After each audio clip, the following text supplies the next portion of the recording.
Bom dia a todos e todas. A gente começa hoje o nosso terceiro dia de evento, do segundo evento do nosso grupo de estudos Distopia e Contemporaneidade. Agradeço a presença de todos os participantes aqui. E hoje nós teremos a nossa terceira mesa de membros do nosso grupo de estudos, com Fabiane Alves Martins, Cássia Farias e Lucas Tardim. Para começar a nossa mesa, eu chamo a Fabiane Alves Martins para apresentar o trabalho A Distopia em Oshima, de Sergei Lamov, a transposição dos territórios na literatura quebequense. Fabiane, por favor.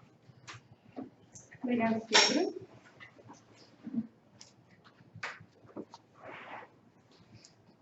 Bom, gente, bom dia a todos e a todas. Me chamo Fabiane e eu sou orientanda do professor André Cardoso, aqui presente também. Mas hoje eu vou falar sobre o livro Oshima, o romance Oshima, de Serge Lamothe, a transposição de territórios na literatura quebequense. E, antes de mais nada, eu queria dizer que eu achei uma ótima ideia o que foi separado como tema para esse ano, porque foi uma ótima oportunidade para mim de retomar uma pesquisa que eu tinha durante a graduação, que era em torno da literatura quebequense. E nessa pesquisa da graduação, ligada muito mais ao francês, às literaturas francófonas, eu estudava as questões do exílio, identidade e migração, com autoras, principalmente autoras mulheres. E com essas autoras eu consegui trabalhar na época a questão da migração, porque elas vinham, por exemplo, da China, do Japão, e elas escreviam em francês sobre essa realidade que vinha de outros países. E, bom, com o Serge Lamothe aconteceu dessa forma, por isso também que eu quis tentar recuperar alguma literatura que não fosse desse eixo hegemônico do inglês, né, como também estava previsto. Então, continuei com o francês, mas também não quis continuar com o autor francês da França. Por isso eu procurei esse franco-canadense e achei o Serge Lamothe. Foi a primeira experiência que eu tive com esse autor, com esse livro. E, bom, ele faz parte de uma literatura que é chamada de literatura migrante do Quebec. E essa literatura aborda realmente esse tema do exílio, com autores que vêm de diversas partes do mundo. Ele é um autor franco-canadense, mas ele coloca no personagem dele esse background. Ele é filho de um pai japonês e de uma mãe francesa. Então, ele vive uma situação que a gente diz que é uma situação de entre duas realidades, entre duas culturas, entre o Ocidente e entre o Oriente.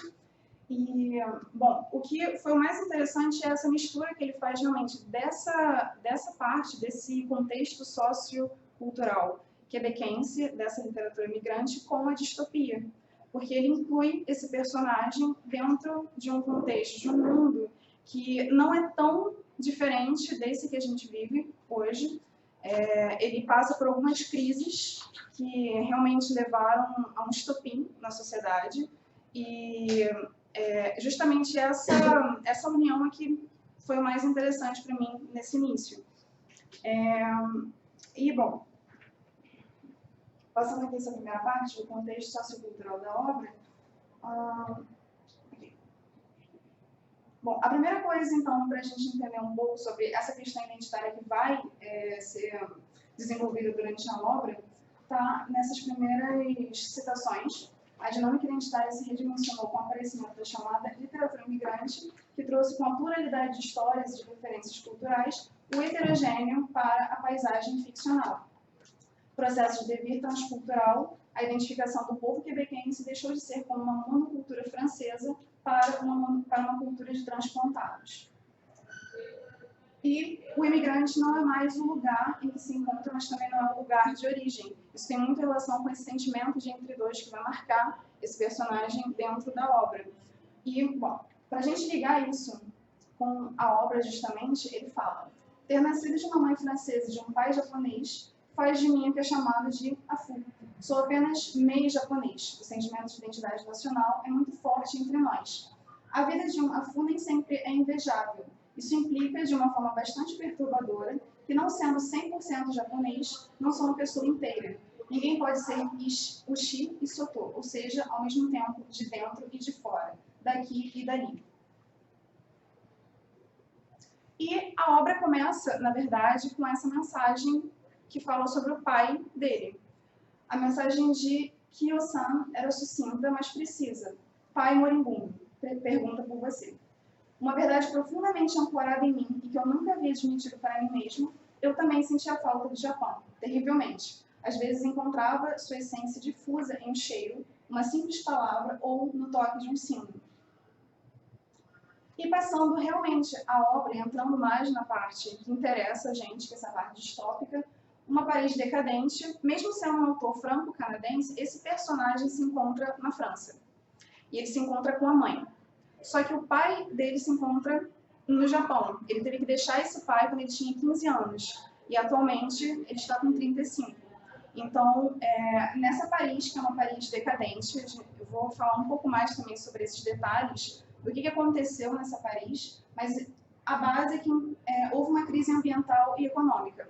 Tudo culmina em uma crise ambiental. Os líderes não quiseram ouvir os cientistas, então, com isso, muitos desastres ecológicos aconteceram e Paris não ficou longe disso, pelo contrário, ele menciona favelas nessa nova Paris que ele descreve, e no Japão também ele descreve, por exemplo, um desastre ecológico envolvendo um acidente nuclear, que foi o que mais chocou o Japão nesse período. E dentro disso também uma crise econômica muito grande. A pobreza toma conta de Paris, da França, de maneira geral, do mundo, e ele descreve muito essa questão. A jornada de volta às origens, porque esse personagem ele deve voltar ao Japão. Então, nessa jornada, ele deve ver pelo que a França passou, pelo que o mundo passou, ele deve conhecer o mundo através dessa relação com o pai, que ele vai desenvolver mais, que ele precisa ver o pai. Então, através dessa jornada de volta a esse lar que ele teve que deixar junto com a mãe na época, ele vai descobrir mais sobre esse mundo distópico e também o leitor. E o Japão, para ele, funciona como memória. Oshima, que é o nome da obra, é essa cidade natal do personagem. E essa memória funciona porque durante esse percurso de volta a Oshima, ele tem diversas memórias, diversas lembranças do pai, e essas memórias vão aflorar, e por isso também que essa é uma obra de descoberta para o personagem. Não somente desse mundo distópico, mas dessa vida fragmentada em dois que esse personagem tem, e que ele vai tentar recuperar através desse percurso. E uma citação também, que eu achei interessante, eu ia ficar ali com os braços pendurados, contemplando os monumentos dos séculos passados, que vândalos atacavam dia após dia para acelerar seu declínio. Tal raiva fervia nesta cidade de fama luminosa, ruínas novas, já insalubres e mais tóxicas. Essa citação mostra para a gente um pouquinho do que ele descreve dessa situação de Paris. E em relação a esses elementos distópicos que aparecem na obra, o primeiro deles é realmente a mudança climática e a crise social, a pobreza extrema. Junto disso também ele menciona a questão com a inteligência artificial e o controle social, porque certos implantes são colocados na população dentro dessa realidade para um controle maior. E isso também culminou nesse fim dessa sociedade como a gente conhece, acidentes nucleares, violência e caos. E, junto disso, um outro elemento que realmente marca muito a narrativa desse autor seria o foco nos pensamentos e sentimentos do personagem nessa obra que é situada entre a França e o Japão. Então, a gente não tem tanto acesso, por exemplo, a descrições do cotidiano desse personagem enquanto ele passa, por exemplo, pelas ruas de Paris. É uma obra que menciona muito os pensamentos, os medos, essas memórias. Então, é realmente uma jornada em torno das memórias desse personagem. Bom, e um pouco mais sobre esses detalhes distópicos, uma sociedade... Bom, essa parte aqui eu peguei para a gente poder realmente comparar essas definições clássicas com o que a gente vê na obra. Essa citação do Sargent, uma sociedade não existente, descrita de forma consideravelmente detalhada e normalmente localizada em tempo e espaço que o autor pretendia que um leitor contemporâneo encarasse como consideravelmente pior do que a sociedade em que esse leitor vivia. Essa citação clássica do Sargent. Então, a gente pode ver que, dentro desse tipo de definição, a obra realmente se encaixa bem. Ela traz uma sociedade que, pouco tempo depois da nossa época atual, culmina com diversos tipos de crise. Ele menciona, inclusive, uma crise de imigrantes na França, que hoje também é muito mencionado, é um tópico importante, mas ele fala como se realmente tivesse levado a justamente um estopim dessa sociedade, igualmente essa crise migratória. Ele fala também sobre o uso do véu pelas mulheres. Nessa parte, as mulheres que não usavam véu não eram apenas conhecidas como descontraídas e lascivas, também eram consideradas cheias de ases, e comerciantes inescrupulosos chegavam a cobrar o dobro ou até o triplo do preço atual. Então, no Ocidente, a gente vê que esse elemento também começa a fazer parte. Então, em diversos níveis dessa sociedade, algumas mudanças começam a ocorrer. Mudanças climáticas, aumento do nível dos oceanos e acidificação, poluição química do solo e destruição da biodiversidade, realidades inegáveis que apenas alguns políticos poderosos e seus patrocinadores ricos ainda refutavam. Então, a crítica também à ignorância do povo e dos políticos, hoje em dia, em relação à mudança climática, também aparece de forma muito forte nessa obra, em alguns momentos de crítica. Ele menciona também que a população de Paris quase quadruplicou em duas décadas. Intramural, a menor habitação foi alugada a preços exorbitantes e de acordo com regras rígidas, sempre em benefício dos proprietários, e um colapso inevitável da civilização termoindustrial. Bom, então, em relação à nossa definição clássica de distopia, a gente tem realmente todos esses elementos que fazem parte, mas o que mais sobressai nessa obra, em relação a esse elemento de distopia, é a questão do fim, que aparece não somente nessa sociedade decaída francesa, mas também na morte do pai desse personagem. É o fim dessa vida que também marca o fim dessa sociedade, então o fim está presente em mais do que a sociedade distópica ainda. Uma distopia migrante, porque os traços distópicos são revelados entre a França e o Japão na jornada de retorno desse personagem e descobertas de si e do mundo. O personagem envereda por um caminho que leva diretamente ao passado. Aqui a gente não consegue ver, mas de retorno a essas memórias. Então, essa questão é muito forte e, além disso, também é importante mencionar Oshima como esse ponto de renovação, porque o Frank Kermode, ele menciona aqui, um pouco mais na frente. Frank Kermode fala que é uma particularidade do imaginário que está sempre no fim de uma era. Damos sentido ao passado a partir de um livro ou de um salmo que lemos ou recitamos. Certo é que nos interessa a decadência e a renovação. Quando ele menciona a questão da decadência e da renovação, Paris funciona como essa ideia de decadência. Mas quando ele chega a Oshima, ele encontra algo que pode ser visto como uma ideia de renovação também. Porque era uma cidade que não foi atacada por esse caos, ela não decaiu, é uma cidade que estava já sem quase ninguém, quase nenhuma pessoa. Então, ele vê nessa cidade essa possibilidade de renovação. Mas, ao mesmo tempo, é importante mencionar que há uma impossibilidade de reconciliação com o pai, porque o pai morre antes que ele conseguisse chegar, então ele não consegue falar com esse pai. Da mesma forma, essa impossibilidade de reconciliação também é com a própria cultura, porque esse sentimento de entre dois, ele vai marcar esse percurso, e desde o início ele já não se sente mais japonês, ou ele não se sente mais francês. Então ele realmente não consegue se reconciliar com a cultura, com o pai, e da mesma forma que ele não chega a tempo nesse Japão para ver o pai, ele não consegue salvar essa relação problemática que ele tinha com o pai antes de sair, o mundo não consegue ser salvo dos problemas que levam a essa destruição em massa, essa sexta. Então, bom, a gente tem essa questão de renovação também. E é isso, gente. Okay.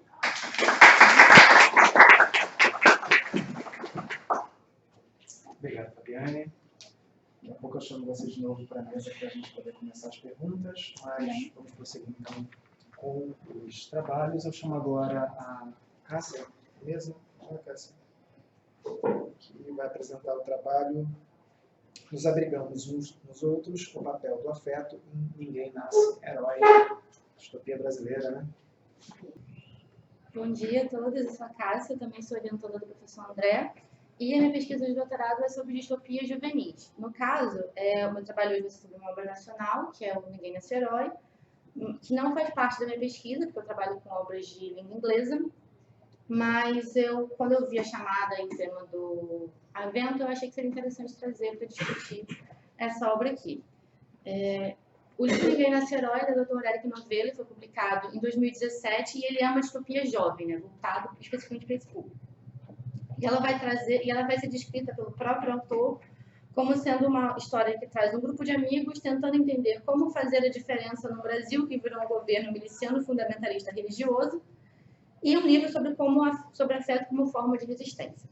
Ele vai ser ambientado num cenário muito parecido com a nossa realidade. Ele se passa em São Paulo, que poderia ser a São Paulo de hoje, e a diferença maior, né, nessa cidade está mais nas ausências, que o protagonista vai falar que é uma ausência de diversidade de pessoas, mas também de opiniões diferentes, expressões diferentes que você veria na São Paulo que a gente conhece atualmente.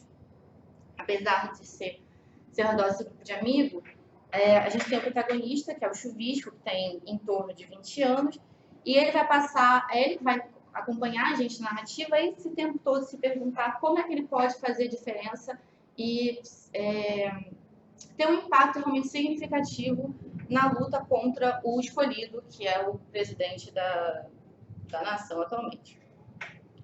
A história vai começar num momento de muita incerteza, em que você tem essa grande sensação de que algo está para acontecer. Vai vir alguma mudança, não sabe o que, uma sensação muito de insegurança, né?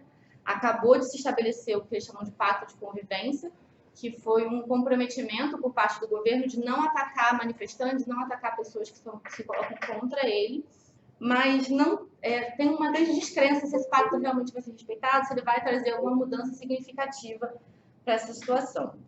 Ao mesmo tempo, o Chuvisco também está passando por um momento de insegurança e de incerteza. Logo nos primeiros páginas, inclusive um pouco confuso de primeira, porque ele menciona do nada que ele para o tempo, você fica, o que está acontecendo aqui? Mas aí você entende que ele, como ele mesmo diz, tem uma relação diferente com a realidade. Desde que ele é criança, ele tem essas catarses criativas, que no caso, literalmente, ele vê coisas, né? Então, às vezes, ele vai ver uma borboleta saindo da boca da amiga dele, ele vai se ver vestindo uma armadura. Então, ele vê coisas diferentes que não existem.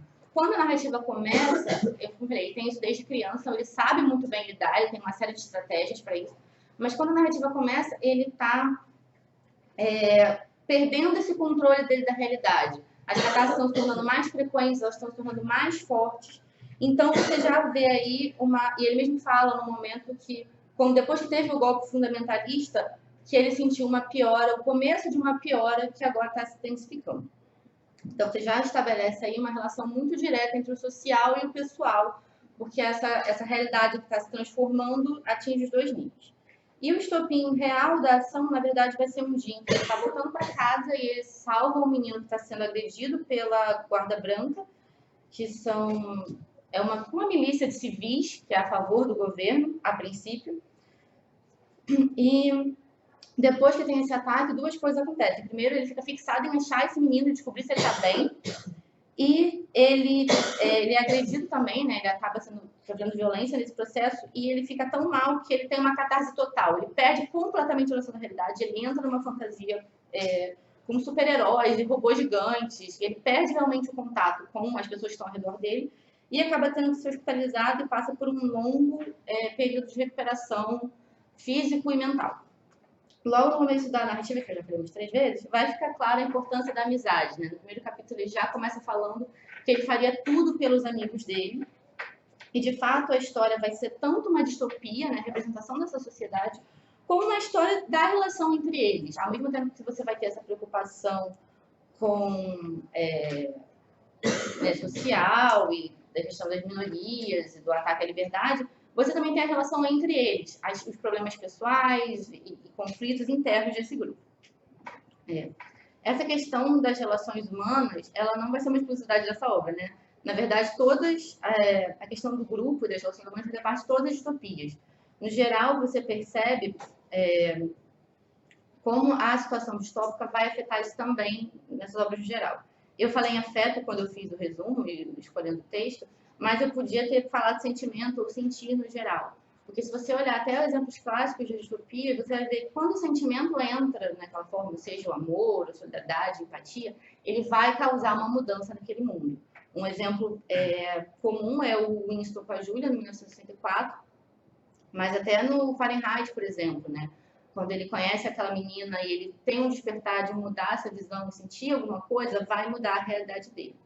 Isso se dá porque você tem um vazio muito grande nas relações que estabelecem uma sociedade distópica. O Claeys, ele vai falar sobre como as sociedades são marcadas por um comentarismo compulsório, né? Existe um coletivo, mas é uma falsa sociabilidade. Você tem um apagamento da individualidade, uma massificação muito grande, mas não tem conexões reais. E o próprio Clay chama atenção, na verdade, sobre como nós vamos ser definidos pelos grupos que a gente faz parte e as relações de pertencimento que a gente estabelece ao longo da vida. E é isso que esse comunitarismo compulsório vai esvaziar.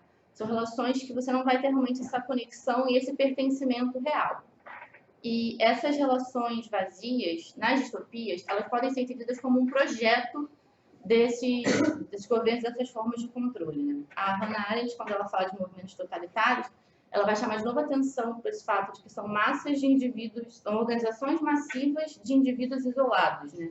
Justamente porque os laços solidários são um risco, já que a capacidade humana para ação e poder vai vir justamente de uma ação coletiva e pessoas isoladas, elas não teriam poder.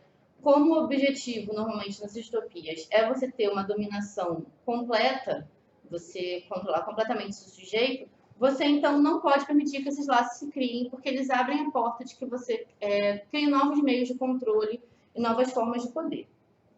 No livro, no Ninguém Nesse Herói, né, essa questão do isolamento vai se fazer muito com a instalação do medo e da apatia.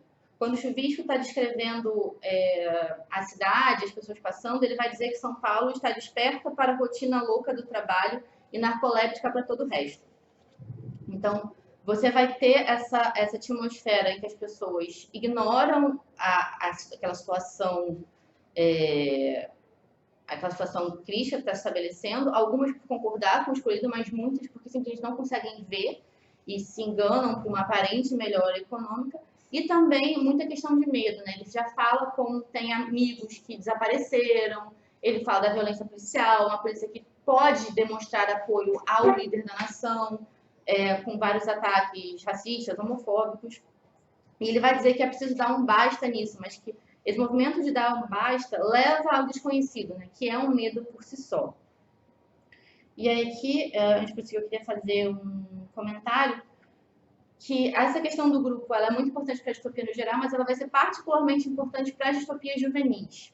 E apesar de eu não considerar Ninguém Nesse Herói especificamente juvenil, né? O autor aponta a obra dele como sendo uma YA, né, uma distopia juvenil, e você dá para sentir que é uma diferença, né? Na literatura juvenil, de uma forma geral, você vai ter um foco muito grande nas relações, e aqui eu não estou falando especificamente das distopias, né? Você vai ter um foco muito grande nas relações interpessoais, porque são elas que vão ajudar o protagonista a construir a identidade dele, se relacionar com o mundo e fazer a jornada que a história está propondo para ele, né? Nas distopias juvenis, você vai ter essa questão do grupo muito como um movimento realmente de um grupo imposto, da qual os protagonistas têm que se distanciar e ir em direção ao grupo de escolha, né? Um movimento para uma conexão real que vai ser por afinidade, afeto ou por ideologias semelhantes, no geral.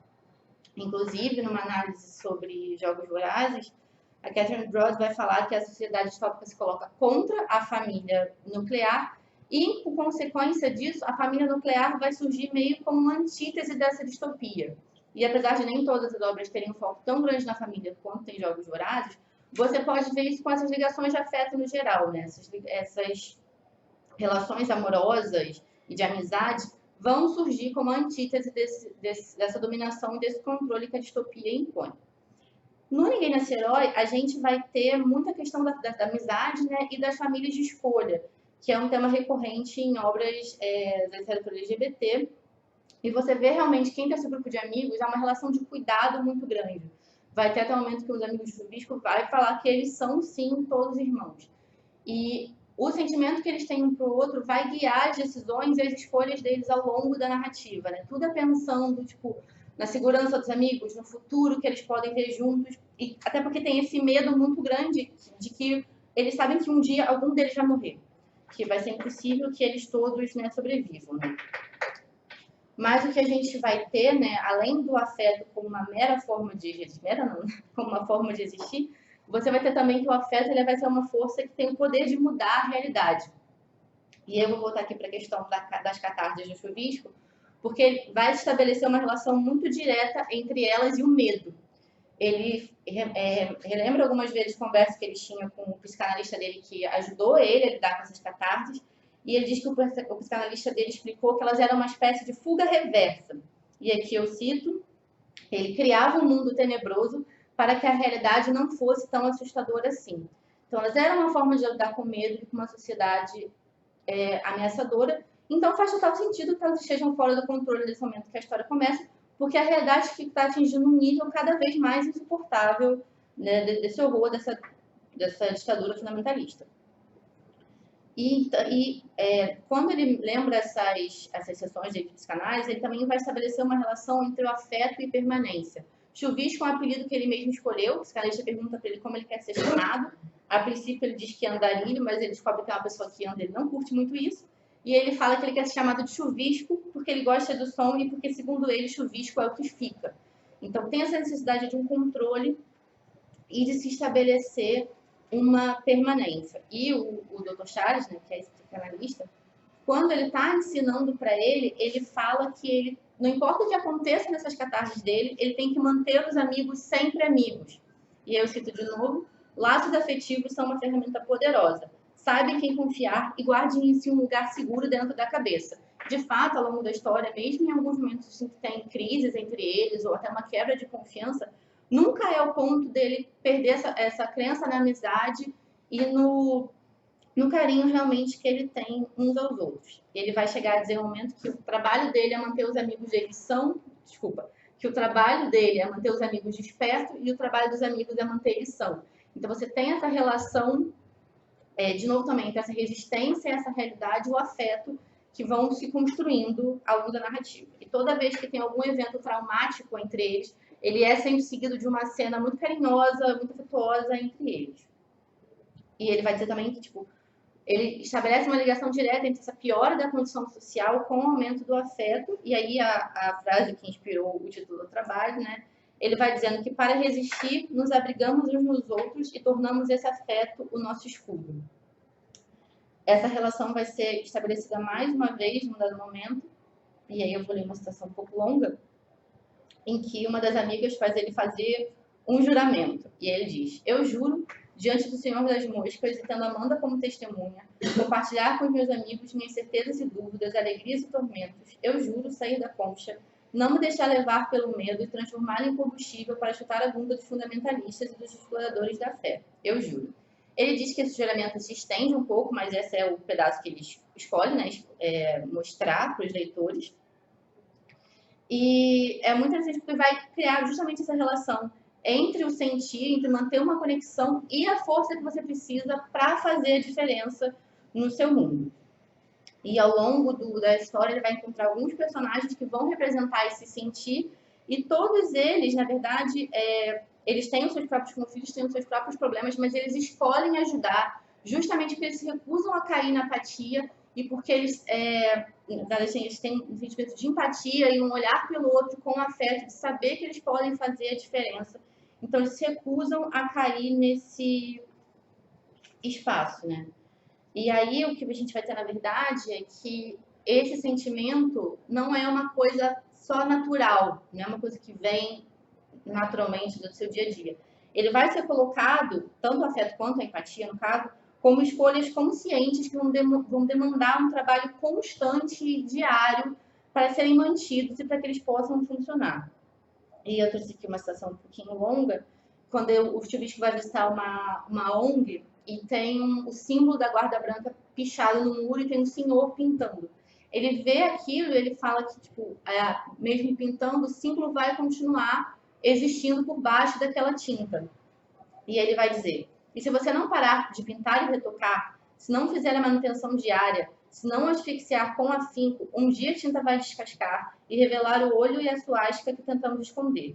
Se não se apegar ao carinho dos amigos, a certeza de que pequenos gestos fazem a diferença, a esperança de que não tem ninguém seguindo, um dia a tinta vai descascar e revelar que a sede de sangue dos homens que te caçaram numa rua deserta, não para roubar sua carteira, mas para te matar, que te caçaram porque você ousou não ser invisível.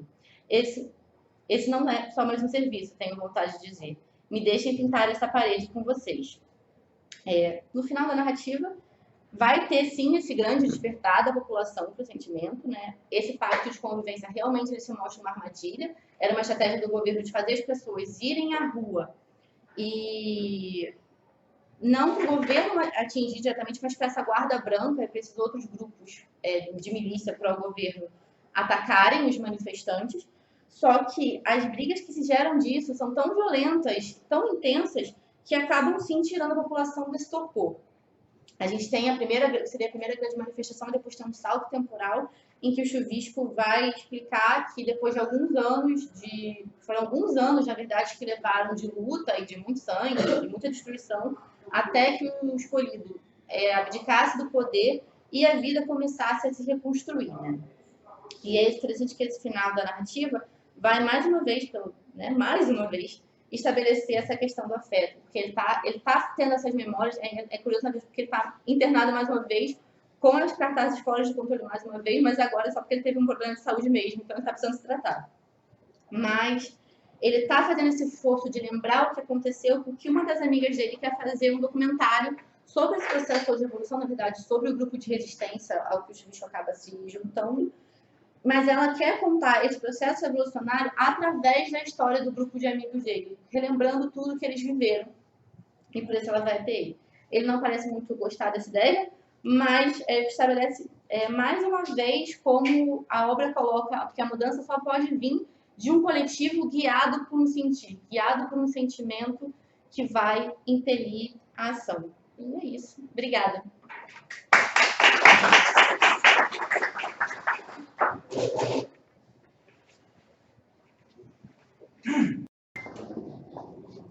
Então, agora, para concluir as apresentações da nossa mesa, eu chamo o Lucas Tardim, que vai apresentar o trabalho Quando a Distopia Alimenta o Escapismo, do gênero Isekai. Lucas, Deus. Colegas, eu como doutorando mais porraia aqui, o mais novato, só posso admirar minhas colegas que falam sem texto, não tenho essa capacidade, infelizmente. E também agradecer que elas foram sucintas, porque meu trabalho está um pouco quanto longo, muita coisa para conversar. Já tomei a bronca. Também um salve para quem está assistindo a gente online, que não está podendo, infelizmente, participar aqui dessa alegria que é estar de volta na UF presencialmente.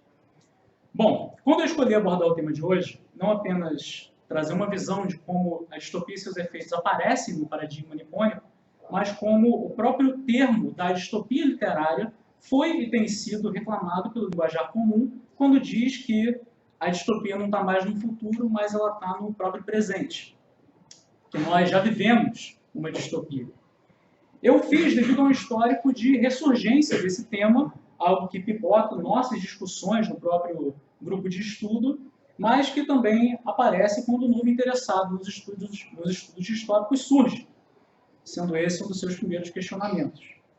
Não de maneira inesperada, esse tema tem aparecido ao longo desse evento, desde a comunicação da professora Bacolini no primeiro dia até a comunicação do professor Mark de Marques no final de ontem. O que significa, afinal, dizer que nós vivemos uma distopia? Em primeiro lugar, é preciso, mais uma vez, engajar na difícil tarefa de tentar definir o que é distopia. O que eu tenho certeza que deve parecer ser o mais básico para quem está de fora, mas que, de novo e de novo, nos ilude com as nossas tentativas, pelo menos por uma definição satisfatória. ou talvez a gente seja muito exigente. O relevante para essa fala é que, por trazer o termo distopia dentro da literatura, nós estamos falando de, uma projeção de uma sociedade futura ao tempo em que a obra foi escrita. E 2, uma sociedade que, por mais controverso que isso possa ser, parece ao leitor ou ao protagonista da obra uma sociedade pior do que se vive. Quando a gente diz que é controverso, é porque a sociedade é plural. O que é um pesadelo para parte da sociedade hoje pode muito bem ser um sonho para outra. Então é claro que uma distopia dificilmente vai ser distopia para todos, e muito menos para todos de qualquer era, porque os tempos mudam. Isso nos leva de volta à realidade. Quando nos dias de hoje uma pessoa olha o cenário político brasileiro, ou americano, ou o que seja, e declara que estamos em tempos distópicos, o que ela está dizendo é: eu estou vivendo uma realidade que me parece um pesadelo. E é claro, o subtexto dessa declaração é: eu estou vivendo uma realidade que, ao meu ver, nunca deveria ter sido realizada. Porque isso é distopia. Quando alguém emite essa declaração, é num tom de indignação. Como é possível que a realidade tenha virado isso? É um pedido de ajuda. Por favor, me acorda. Quando se escreve distopia, intencionalmente ou não, como a gente vem sendo lembrado repetidas vezes, sempre que a gente traz um autor supostamente distópico, e ele tem um momento de dizer que nunca quis escrever uma distopia, e normalmente fica o André lá de como é que eu explico, ou até mesmo se devo explicar para o autor sobre aspectos não intencionais que ele botou na obra dele. Isso acontece porque o impulso distópico não é de escrever uma história de terror. A gente não está se lançando de pesadelos apenas com intuito estético. Esses pesadelos estão ali, essas realizações de medos contemporâneos acerca do futuro em ficção, em uma sociedade outra, e por isso o futuro, esse distanciamento que é necessário para que o leitor possa rever, reanalisar, enxergar, até pela primeira vez, questões da sua própria realidade. Então é sempre crítico.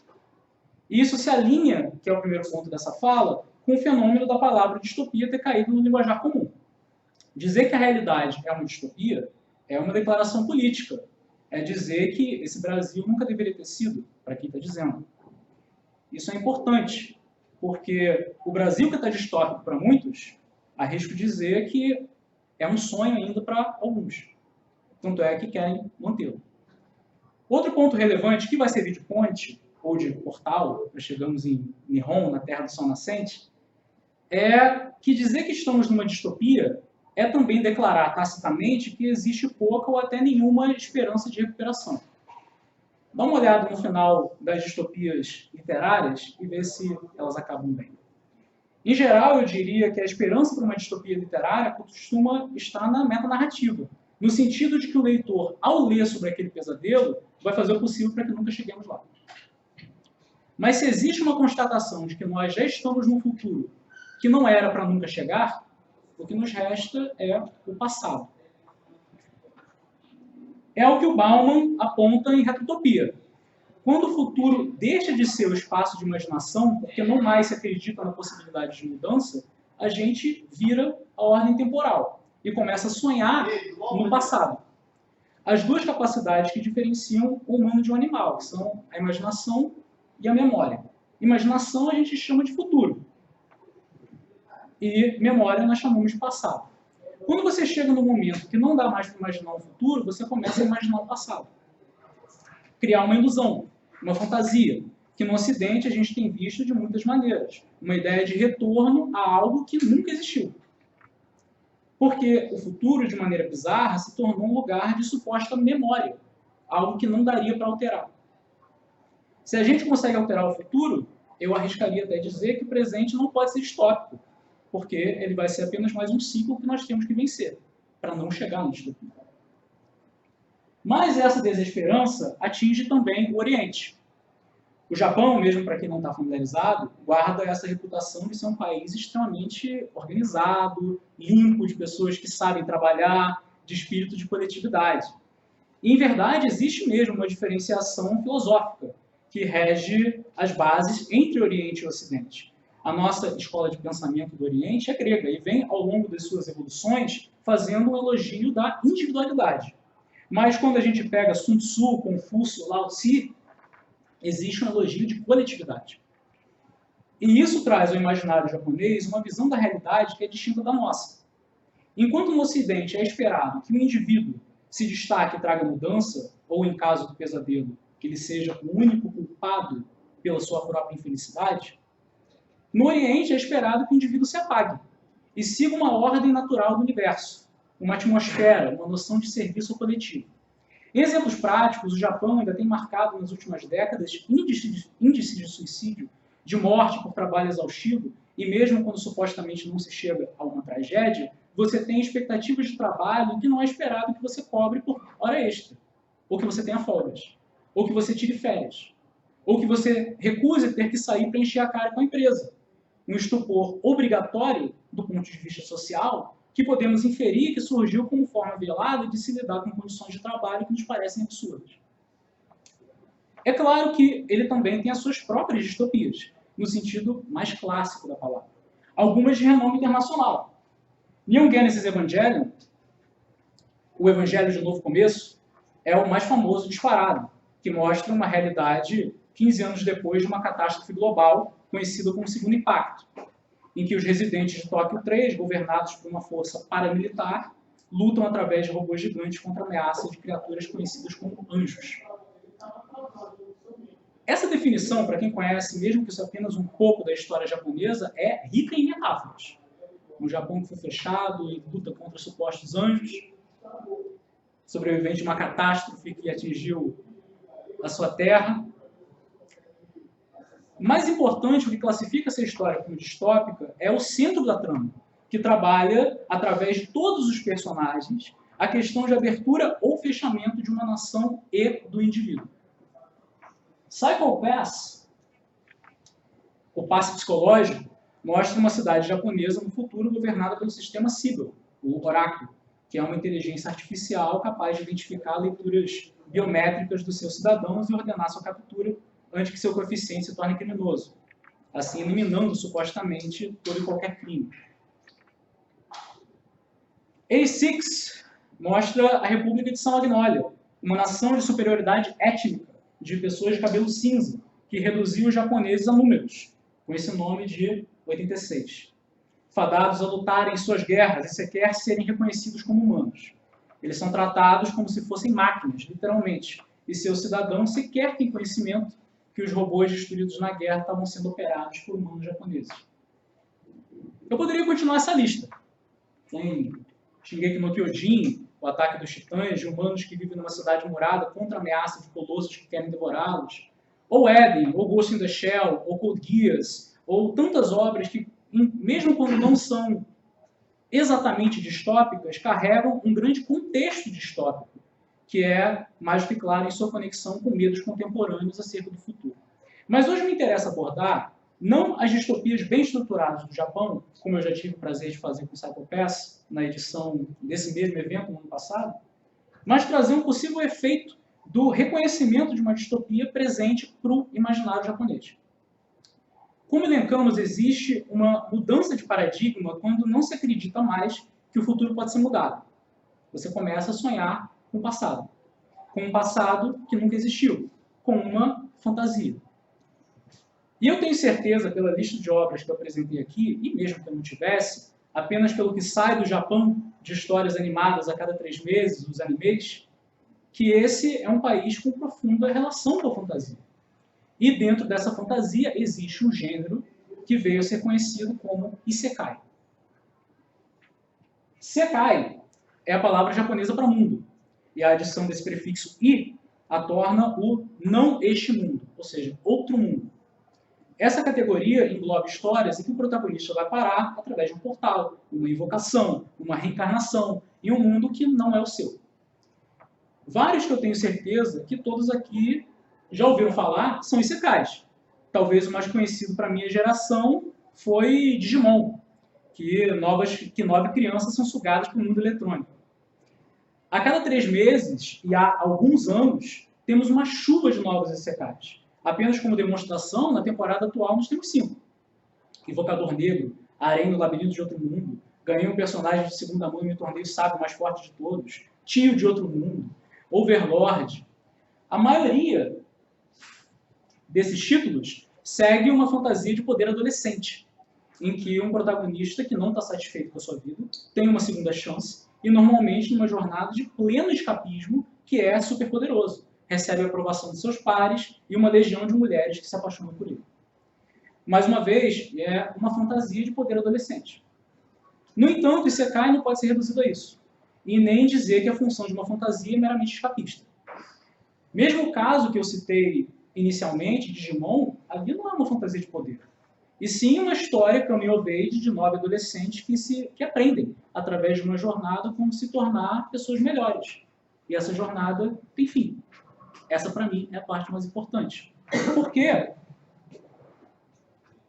Como se tornou hoje em dia quase impossível você conversar com alguém fora da academia interessado em narrativa e ela não mencionar em algum momento a jornada do herói, do Joseph Campbell, o ponto de uma jornada fantástica é o retorno.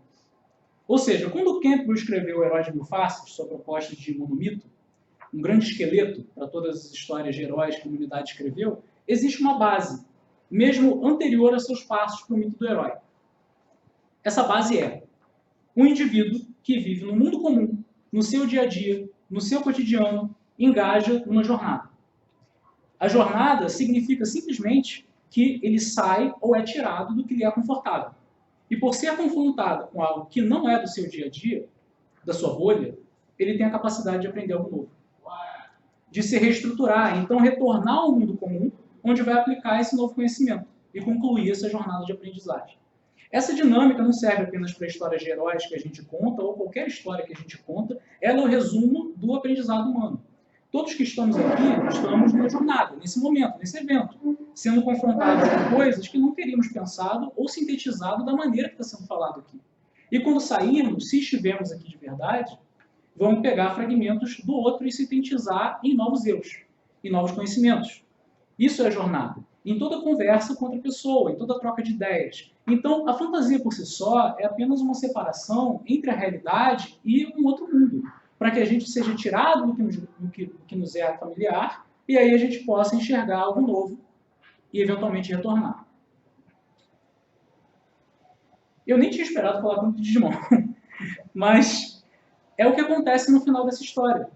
As crianças voltam para o seu mundo com seus amigos eletrônicos e os conhecimentos que elas foram capazes de sintetizar da sua experiência, isto é, o retorno com os seus Digimons, as tornam novas pessoas, capazes de ir além do que poderiam ter ido sem experiência.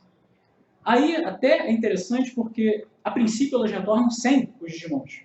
E é apenas depois, na metáfora, que elas conseguem realmente digerir o que elas aprenderam com a jornada, que elas conseguem criar a ponte entre mundos, entre o antes e o aprendido na aventura, uma integração entre Digiscolhidos e Digimons. Pensando bem aqui, talvez até devesse fazer um artigo isolado de Digimon, porque tem mais coisa do que eu imaginei. Mas não necessariamente a fantasia é escapista. Tanto quanto ela é, seguindo as palavras do Robert Louis Stevenson, que é o autor de Médico e Monstro, que diferente da vida que pode ser profundamente confusa em sua infinita convergência de tanto que acontece ao mesmo tempo, a ficção nos permite focar em apenas um aspecto da realidade e, através dele, refletir criticamente sobre o universo. E eu adiciono, então, retornar de um mundo fantástico para integrar esse conhecimento. E um segundo ponto, essa viagem ao mundo fantástico não é recente e muito menos japonesa. A referência óbvia é Alice, em que a menina cai numa toca de coelho e vai parar no País das Maravilhas, do qual também volta. Nárnia, Harry Potter. Gente, por que o Harry Potter tem que voltar da escola de magia todo ano? Durante as férias para casa de tios que odeiam. Porque ele tem que voltar no sentido da metáfora. Porque, por mais que a gente critique a lógica interna da história de submeter o garoto à violência doméstica em cada férias, isso atende, com certeza, a um senso inconsciente do que é esperado de uma jornada fantástica. A jornada tem que acabar. O protagonista tem que voltar. E o que foi aprendido tem que ser sintetizado e confrontado com a realidade. Então, já se aproximando do final da nossa fala, esses dois aspectos de um Isekai que não tem que ser necessariamente escapista, e que o retorno do mundo fantástico parece atender uma noção necessária para a lógica de aprendizado humano, são justamente o que não acontece no foco dessa fala. Porque, por repetidas vezes, o catalisador que leva o protagonista ao mundo de fantasia é uma noção de impossibilidade de esperança, acerca do presente distópico caracterizado no mundo real das obras. Vamos começar de um exemplo fácil, que meu ponto já está até no título.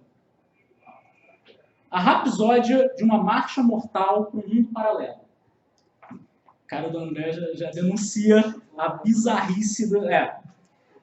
Vamos parar um momento e contrastar, por favor, que é algo que se torna até cômico pela comparação, a tragédia desse título com a infantilidade dessa imagem.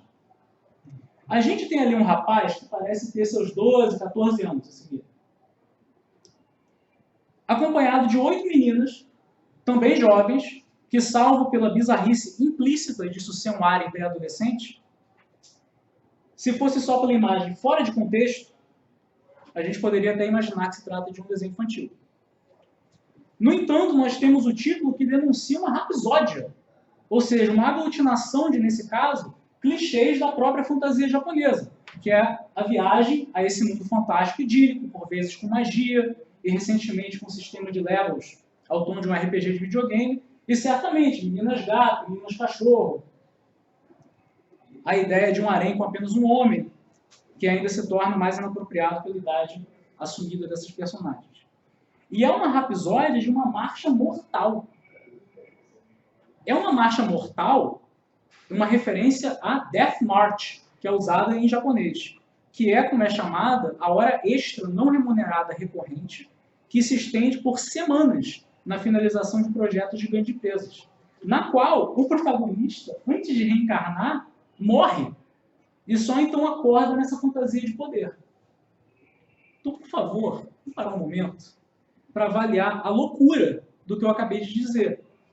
Nós temos um desenho que é majoritariamente feito para um público na faixa de 15 a 20 anos, que infantiliza todos os seus personagens, ao mesmo tempo que implicitamente ainda conversa com desejos mais velhos, e que começa com a morte do protagonista devido a condições de trabalho. Mais uma vez, isso é um desenho, e eu estou dando o exemplo só, o mais óbvio, que a gente consegue analisar só pelo título. Mas ele é voltado para um público ingressante no mercado de trabalho, em que o mercado de trabalho não é visto como difícil, ele é visto como mortal. Isso é o pesadelo da própria realidade. A que ponto a noção de que a gente está vivendo numa distopia tem que chegar para a sua história, para adolescentes, ter que começar com a única escapatória é a morte? Infelizmente, por questões de tempo, o meu próximo exemplo vai ser também o último. É o exemplo, aliás, de uma obra que eu gosto muito. Overlord é uma história em que nós temos um pouco mais de detalhes sobre a distopia na qual vive o protagonista antes de ser enviado ao mundo de fantasia. Esse é um lugar em que megacorporações dominam um mundo que é definido simplesmente como o mundo de 2138. E que a moda distópica também marca a sua separação do mundo real, ou nem dá nome ao lugar que ele veio exatamente. O sol mal consegue ser visto. O governo caiu durante revoltas. A sociedade foi dividida em duas classes sociais, em que a mais baixa é subserviente e mal escolarizada. Mas o que me chama mais atenção nessa obra em relação à distopia, e também porque a maioria dessas informações que eu acabei de elencar vem de apêndices, e eu queria remeter ao que está no texto de verdade da obra, é a noção de desesperança que existe nessa realidade. E como é visto esse escapismo da fantasia. Tem uma cena, logo no começo, em que o protagonista reflete como o mundo que eles criaram dentro de um jogo, que ao longo da história acaba se tornando real, é a primeira e única noção de beleza que eles tinham naquela distopia na qual faziam parte. Vou fazer uma leitura rápida da página 138 do primeiro volume de Overlord, quando o protagonista, o Mongo, esqueleto, encara o céu que eles criaram e que agora se tornou real dentro de um mundo de fantasia. É simplesmente exuberante. Uma palavra tão clichê quanto exuberante nem começa a descrevê-lo. Eu me pergunto o que meu amigo Blue Planet diria se pudesse ver isso. se ele pudesse vislumbrar esse mundo que não sofre de poluição do ar, da água ou do sol. Momonga se perdeu em memórias de seu velho amigo, aquele que foi chamado de romântico no encontro offline de membros da guilda. Alguém tão gentil, um homem que amava o céu noturno. Não. O que ele amava era a natureza, com vistas que tinham sido quase que completamente perdidas devido à poluição. Ele tinha começado a jogar o jogo de Yggdrasil para experimentar um mundo que não mais existia na realidade. E o seu maior trabalho tinha sido ali no sexto andar. O céu noturno, em particular, era a realização do seu mundo ideal.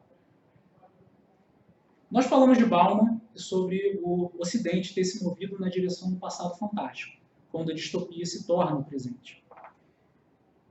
No caso, eu tenho percebido que essa grande aproximação da fantasia e talvez sua diferença filosófica em relação à possibilidade de mudança de um paradigma societário que no Oriente possivelmente deveria ser acatado simplesmente, transformou essas viagens ao mundo fantástico em viagens só de ida. A esperança de mudança da realidade ou de reintegração de um conhecimento aprendido durante a aventura não existe quando não se acredita que existe uma realidade para se retornar. Dessa maneira, uma parcela dos isekais, principalmente esses que assumidamente declaram ter saído de uma distopia ou de uma percepção da realidade como distópica, que não tem força para se mudar, serve como esse passado fantasiado. Mas que no caso deles, no caso do Japão, é um outro mundo fantasiado. Talvez até um próximo passo do não tem jeito mesmo. E o que nos resta é agora sonhar de algum outro lugar, para o que parece que vamos inevitavelmente perder na realidade. Obrigado.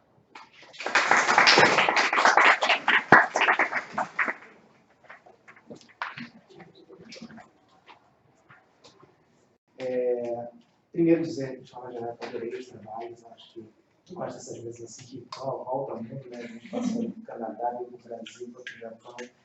E eu gosto porque o gênero da distopia permite que a gente consiga falar sobre realidades muito diferentes e tem muito relevantes a dizer sobre todos esses espaços. E aí eu queria começar conversando com a Fabiana sobre essa obra, o Shima, que é representante da literatura quebequense, né? E que eu achei curioso o fato dele ter escolhido situar o seu romance na Europa, na terra da velha distopia, em vez de optar pelo Canadá ou qualquer outro espaço que poderia servir para isso. Eu queria saber se, em primeiro lugar, como você lê essa opção do autor por isso. Olha, isso foi algo bem interessante também quando eu comecei a leitura, porque realmente até o início da leitura eu também imaginava que ele fosse até situar o personagem no próprio Quebec. Mas, não, realmente ele menciona, bom, pode ser pelas questões que mais interessavam no autor. Foi difícil de achar um material crítico também sobre a obra, até mesmo entrevistas. Só que ele tem uma relação já em outras obras, por exemplo, com o Japão. Então, eu sei que ele realmente já tem essa relação com o Japão, mas a França em si, realmente, não sei, tem outros autores que fazem parte também da literatura migrante do Quebec, que situam em outros lugares. Então, isso acontece, às vezes, ele próprio, pelo fato de situar também em outro país, pode ser pela questão do distanciamento, isso ocorre também muito na literatura migrante do Quebec, autores que se colocam nessa situação distanciada para terem essa relação com o exílio. Por exemplo, se ele fizesse a obra no próprio Quebec, pode ser que ele não sentisse o mesmo com o seu personagem, que é um exilado e que não pertence àquele mundo ocidental. Então, talvez por esse motivo ele tenha preferido, optado por fazer ainda em um ambiente francófono da França, talvez tenha algo afetivo de alguma maneira, por essa imagem também, uma imagem meio decadente de uma França que vem também para o Quebec, porque um outro detalhe importante em relação a essa obra, e também todo esse grupo de autores migrantes, é que eles ajudaram a transformar essa imagem do Quebec, que já foi colonizado pela França, também foi o próprio Canadá, o Canadá de maneira geral, essa colonização posterior da Inglaterra, e o Quebec mantendo esse núcleo identitário que se relacionava a essa França. E hoje não é mais assim. Hoje o Quebec ele tem uma identidade muito plural, não só pelos autores que fazem parte desse movimento, mas o próprio inglês, que é uma língua muito forte. Então, se a gente pensar também nessa questão da França como esse elemento em decadência para esse autor, pode ser também um elemento chave para a gente pensar esse motivo dele ter escolhido Paris para ser esse monumento em decadência.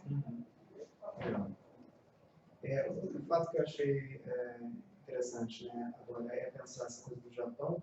Porque o Japão, ele aparece como uma espécie de signo hoje em dia já assim meio até clichê de distopias, sobretudo distopias, né, mais modernas, cyberpunk. Então, acho talvez muito cristalizado pelo Blade Runner, né, aquela ideia de você sempre ver um símbolozinho ali, os kanjis, como uma forma de dizer, isso aqui é meio distópico, que você vê através disso. E aí aqui você menciona Oshima, né, que é a cidade que está no meu livro. Não parece ser o caso, né, não parece apontar com nada de cyberpunk, né, do tipo, mas eu queria saber se o resto do Japão aparece nessa obra e se inclina para essa visão mais distópica, ou se também o resto do Japão aparece como Oshima, com esse espaço ali mais utópico, distópico. Não, inclusive pelo tempo eu não mostrei uma das citações que mostravam que traziam essa descrição do Japão, com também esse lugar de queda. O Japão também cai, inclusive por esse acidente nuclear, um acidente enorme, e que realmente faz com que muitos japoneses tenham que sair daquele lugar, muitas pessoas.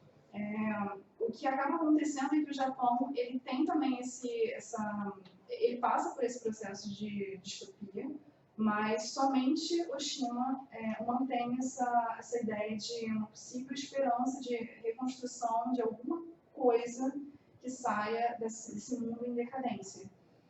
Pelo fato dele não ser tão populoso, realmente, então essa é uma das questões principais. Ele não teve como ver a violência que os outros meios urbanos viram, mas pelo fato de ter toda essa consequência da mudança climática no mundo inteiro, o Japão também passa por muitas questões. Mas não entra em muitos detalhes, como você mencionou. A questão de Blade Runner, a gente sente em cada rua que ele entra, em cada aspecto da descrição da cidade, esse elemento que sai da realidade. Isso não acontece na obra, pelo fato de que ela é muito baseada na memória. Então, o que a gente recebe do Japão, por exemplo, sai também do que é a França, porque a França, para esse personagem, simboliza algo que não só em relação à cidade em si, mas em relação à vivência dele, como ele sai com a mãe, é algo que não encaixa muito bem para o próprio personagem. Ele nunca se sente completamente bem na França. E ele realmente quer voltar para o Japão, porque ele não queria ter saído do primeiro lugar. Então, ele se relaciona muito a essa parte afetiva dele, esse personagem. Então, para ele é algo positivo. Então, o que a gente tem acesso ao Japão são as memórias junto com o pai, que para ele é algo, às vezes, com um detalhe negativo, porque mostra a relação problemática com o pai, outras vezes positivo, mas, de maneira geral, é algo muito afetivo. Relacionado à lembrança e ao passado, e que ele tenta recuperar durante essa jornada. Parece demais a memória dele do que propriamente do espaço real. Exatamente. Obrigado, Fabi. Cássia, tem algumas questões aqui, uma reflexão aberta aqui, que é esse personagem, o Chuvisco, ele nasce com uma espécie de questão psicológica, que ele sofre essas catarses criativas, né, que você chama. Isso acaba servindo para ele como uma forma de escapar ou de ter um espaço de refúgio para a distopia mundial. Não, então, é o oposto, né, do personagem de Pereira. Não é uma forma de fugir da realidade, na verdade, o que coloca. É que é uma forma de fazer a realidade ser mais aceitável, porque a imaginação dele é tão assustadora que o mundo real se torna melhor. eu acabei não falando disso, mas ele fala que na infância ele não conseguia dormir, porque ele via monstros, ele, no caminho para a escola ele via vários monstros na lixeira do prédio, então ele não conseguia ter uma existência muito tranquila por causa dessas visões. E ele vai, na verdade, aprendendo a lidar. O que a gente tem nesse momento da narrativa, na verdade, é um momento que não tem refúgio nenhum, porque a realidade está horrível, cada vez pior, e as catarses deles estão saindo do controle, né? Na verdade, as catarses deles que aparecem na história nem são tão assustadoras assim, tem uma que na verdade é mais um pesadelo, mas elas são, desculpa, assustadoras porque elas começam a ser reais demais. Ele fala assim que ele consegue muito distinguir as catarses e os faz ele conviver bem com elas, é porque normalmente elas são coisas realmente fora da realidade. Ele vê uma mão sair do espelho, ele vê um amigo com uma roupa de super-herói, mas aí tem um momento que ele se assusta muito, que ele vê uma chaleira. Assim, eu não tenho uma chaleira, isso que eu estou vendo não é real. Então, quando começa a ter essa confusão, ser muito real, é que fica assustadora a catarse dele. Entendi. É porque eu fico com a impressão de que aquilo de alguma forma preparou ele melhor do que os outros, e que de alguma forma ele não teria nascido herói, né? Ele já está meio que vivendo uma distopia a vida inteira, assim, de certa forma. Eu já meio paradoxal esse tipo, ninguém nasceu herói e parece que ele nasceu de alguma maneira. Ah, tem uma situação sobre isso que eu não lembro agora exatamente o que fala, mas está no texto, né?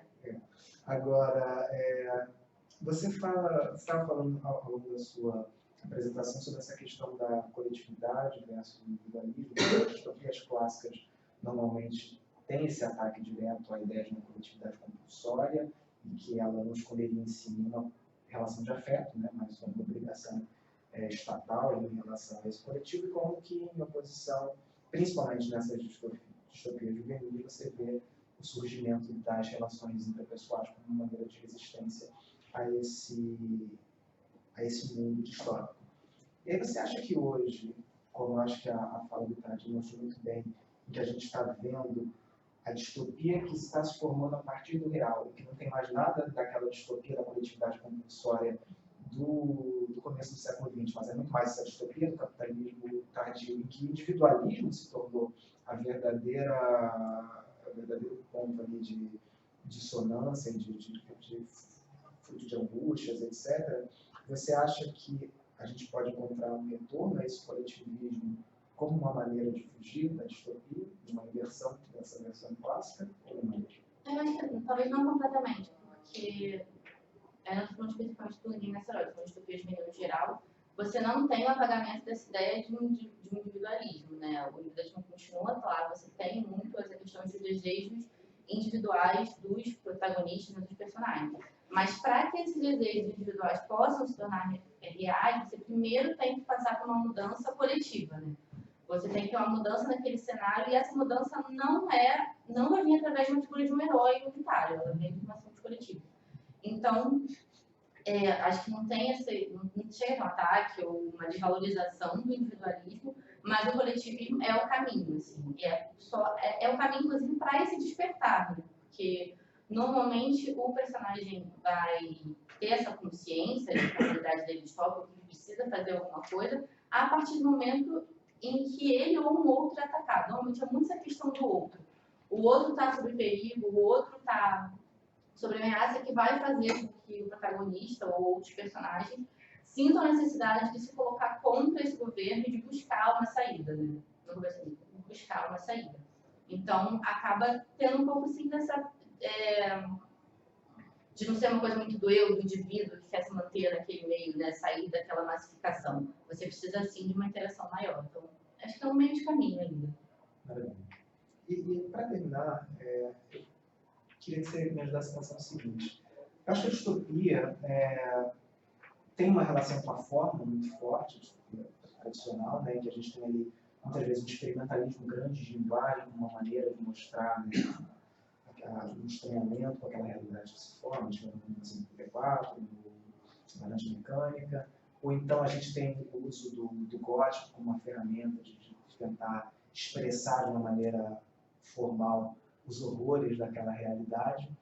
E a literatura juvenil, ela acaba, eu acredito, tendo uma relação com a linguagem muito própria dela, e que às vezes não conseguiria lidar com essa materialidade da mesma forma que a distopia tradicional lida. Eu queria saber se você acha que essa linguagem própria da literatura juvenil ela encontra outras soluções formais para a representação dessa distopia, ou se isso se torna um obstáculo para essa representação? Eu acho que eu não sei se tem tanta diferença assim, não, porque é uma coisa que vai variar de cada caso, mas você vai ter elementos góticos, por exemplo, muito fortes no Jogos Vorazes, você vai ter toda uma questão envolvendo monstro, representações monstruosas, em outras distopias também. E essa questão da linguagem aparece também em várias obras. No Ninguém Nacional especificamente, eu acho que não tanto, porque você tem essa questão a mais da realidade, mas enfim. Desculpa, pode continuar essa pergunta? Eu me confundi aqui, me enrolei no próprio raciocínio.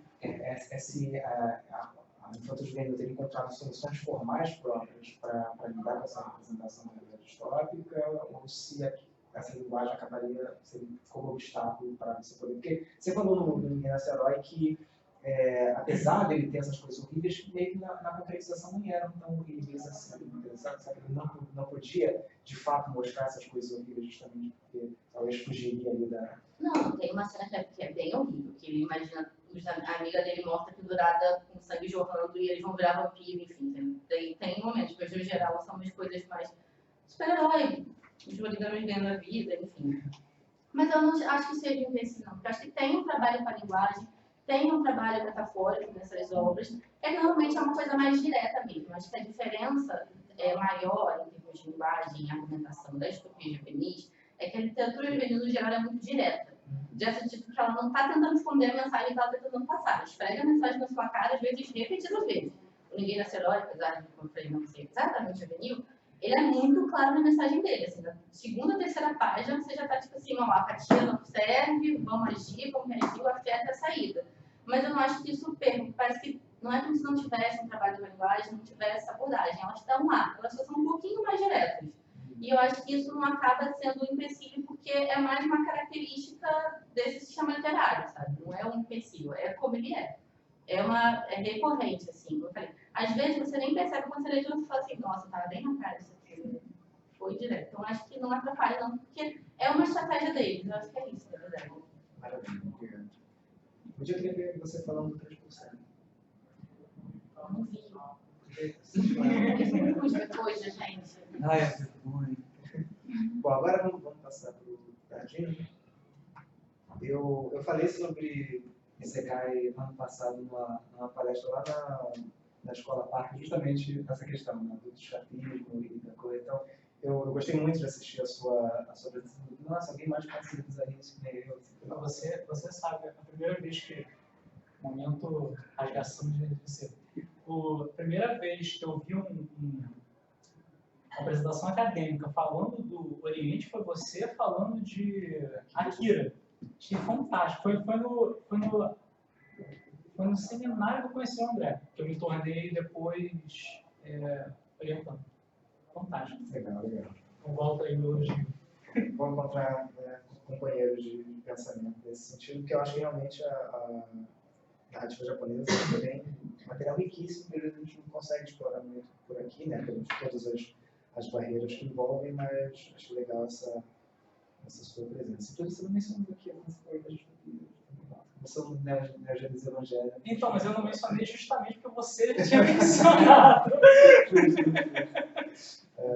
Um detalhe que eu acho interessante é como que Isekai, etimologicamente, parece utopia, né? Você tem ali a coisa de mundo e topos, e você tem o prefixo de negação, e como de alguma forma ele funciona exatamente como essa fuga utópica na direção de outro mundo. Eu concordo com você nessa questão de como que a gente tinha esses secais de retorno, e eles começaram a dar lugar para esses tensei secais, esses secais de renascimento em outros mundos. Lá no Japão eles têm todo um gênero de secais que só com gente são atropelados por caminhão. Eles chamam de truck com. É truck de caminhão e com é o pronome de tratamento.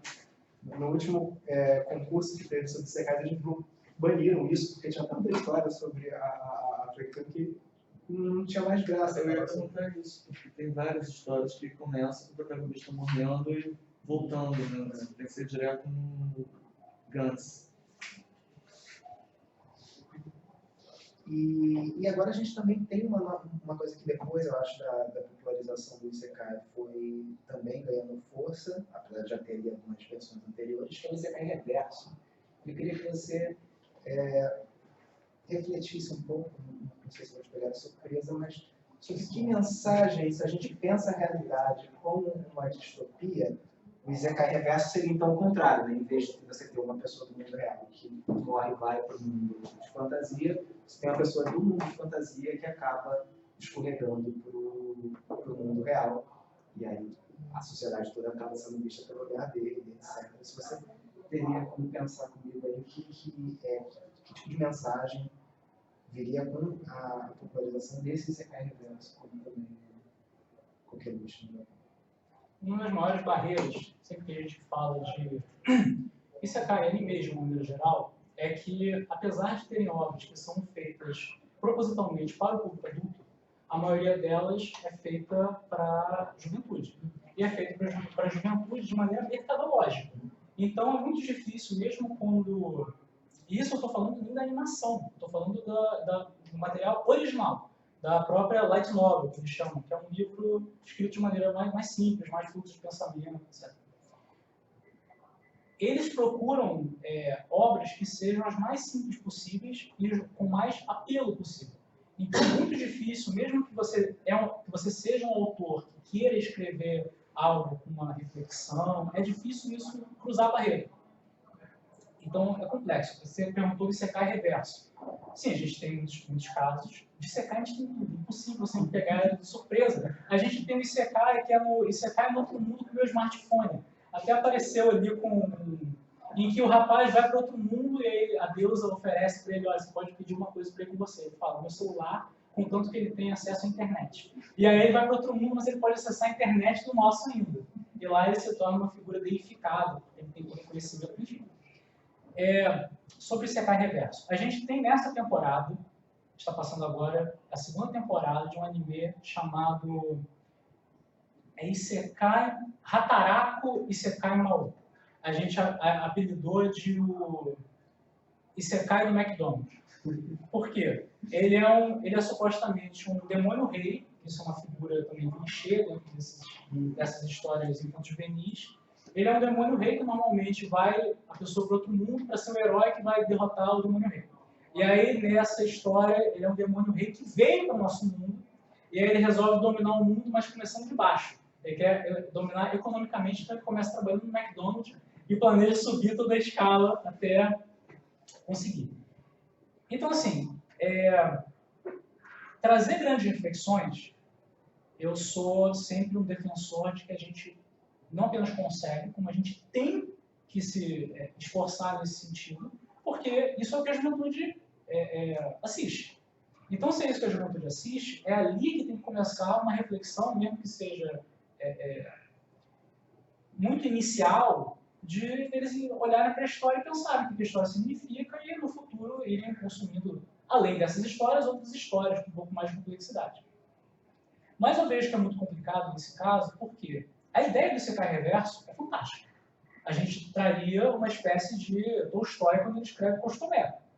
Ele coloca um mini conto em que é a história de um cavalo, Costomé. E o Tolstói coloca a gente vendo uma fazenda pelos olhos desse cavalo. Então, quer dizer, ele está causando um estranhamento de tudo que a gente vê como normal, mas por ser pelos olhos do cavalo, a gente vê de uma maneira nova, mais uma vez. Inclusive, o exemplo do Chico Lopes, né? Sim, exatamente. O Chico Lopes que ele aborda exatamente o Costomé, para explicar o estranhamento. Então, assim, tem esse potencial. Mas quando a gente vê esse anime que eu mencionei, do Hataraku Mao, ele não tem isso. Né? Se torna uma bobeira. Você até pode forçar para pegar aquilo ali, se fosse, por exemplo, uma sala de aula, fosse falar com alunos adolescentes, né? Você traz isso, que eles assistem, e aí você cria uma discussão daí, que aí eu acho que pode ser muito interessante. Mas, infelizmente, é o que normalmente acontece. A gente tem que tirar as discussões do anime e não que elas já estavam ali. Esse é o caso do Isekai Reverso. E isso me leva à minha segunda pergunta, e aí eu prometo que ela para você. Uma hora, né? Que é o Bauman, lá no Retrotopia, em diálogo também com a Svetlana Boym no The Future of Nostalgia, eles olham para essa sedução do passado com muita precaução, né? Vendo os perigos que vêm desses discursos de idealização desse passado, de tentativa de um retorno que o passado não existe, é nostálgico, etc. Como você vê essa precaução e esses perigos que o Bauman fala na metodologia em relação a esses penseiros que você fala, Eu acho que no caso dos secais, é pior a situação. Porque quando o Bauman ele coloca sobre a utopia e a precaução, é o que eu abordei na minha própria fala. No sentido de que o que diferencia nós, seres humanos, dos outros animais, são as nossas duas capacidades de memória e imaginação. Memória a gente chama de passado, imaginação a gente chama de futuro. Quando você começa a ter uma confusão de você imaginar o passado, é lógico que a memória não é perfeita, não estou dizendo que o passado é exatamente o patológico, não é isso. Mas o que eu estou dizendo é, quando você propositalmente começa a criar uma fantasia de um passado, isso é muito problemático. Em primeiro lugar, que o Bauman já tinha colocado, e eu reafirmo, se você está imaginando o passado, algo de errado aconteceu com o futuro. Do contrário, você estaria sonhando com o futuro, não teria necessidade de sonhar com o passado. Então, o que isso significou? Tirando de contexto, mas que a frase é muito boa, será que a história terminou? Que vem da teoria econômica. Então, eu acho muito perigoso essa questão da desesperança. Agora, trazendo para o Isekai, falo demais. A questão do Isekai eu acho pior porque você não está nem sonhando com o passado. Você não tem, é como se assim, você não tivesse nem esse instrumento mais. Eu não sei se é uma questão individual, que hoje em dia, uma incapacidade individual de se sonhar com o passado, ou uma noção de que o presente não está nem errado. Que eu acho que é pior, eu acho que talvez seja mais nesse caminho. Enquanto no Ocidente nós temos uma noção de o presente está errado, mas nós não temos força para mudá-lo, por isso sonhamos com o passado, que pode ser uma das noções de sonhar com o passado, eu acho que no Oriente muitas vezes o presente é terrível, no entanto está certo. E é por isso que não se sonha com o passado. Porque, de novo, o certo, entre aspas, seria você acatar o presente e ser capaz de viver dentro dele, porque estão seguindo a ordem. Então, essa escapatória para outro mundo, para uma fantasia, para uma realidade alternativa, do único caminho você morrer nessa, eu acho que pode apontar até para uma realidade pior do que a gente tem no Ocidente. Aí fica uma coisa que, na verdade, esse escapismo nem está alimentando um potencial de revolução, de mudança, mas ele é um escapismo instrumentalizado para a produtividade do capitalismo. Com certeza, é um escapismo de colocar em linguajar comum, é de abaixar a cabeça. Perfeito. Então, desculpa, gente, todos vocês. Pode. Deixa eu só fazer uma que tem a ver com isso que o Lucas acabou de falar, desses escapismos. É um escapismo meio esquisito, né? Que você puxou. Eu não conheço aquele anime e não vou lembrar do título, porque a conhece agora, adora também mandar um título da Marcha da Morte, do Rapsódio. Eu me lembrei direto, esse eu vi, né? Do anime, infelizmente eu vi as 2 temporadas. Do Promised Neverland. Nossa! Que aquilo ali é um horror. Ainda mata a menininha fofinha, não é spoiler que acontece no primeiro episódio. Aquilo é um pesadelo. Então, é um escapismo, às vezes, para o mundo que é total pesadelo.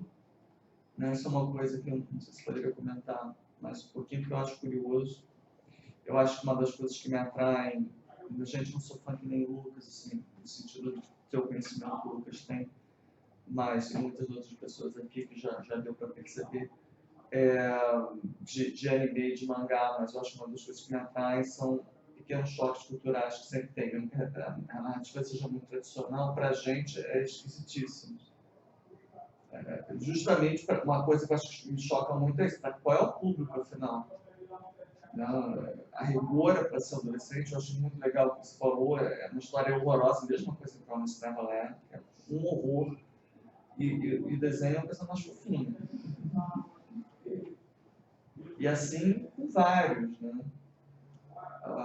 Então, sei lá, se você gostaria de falar um pouquinho. O outro que me ocorre é House Paradise também, que é aquela coisa de aventura, bem assim, juvenil, mas tem nas personagens de sexo, e tem, se fosse um Oi, né, para um público, a gente aqui não faria assim.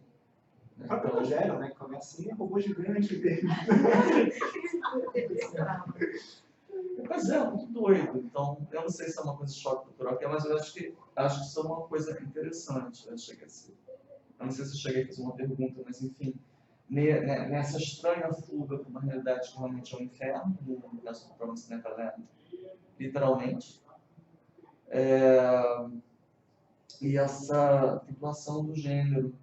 Agora, aí é só um comentário mesmo. Também, por outro lado, você tem também mangás, agora não vou lembrar o nome dele, gente. Eles têm problema para decorar o nome de mangaka. Não sei porquê. Do Boa Noite Pum Pum. Os quadrinhos, o tema é sempre esse, né?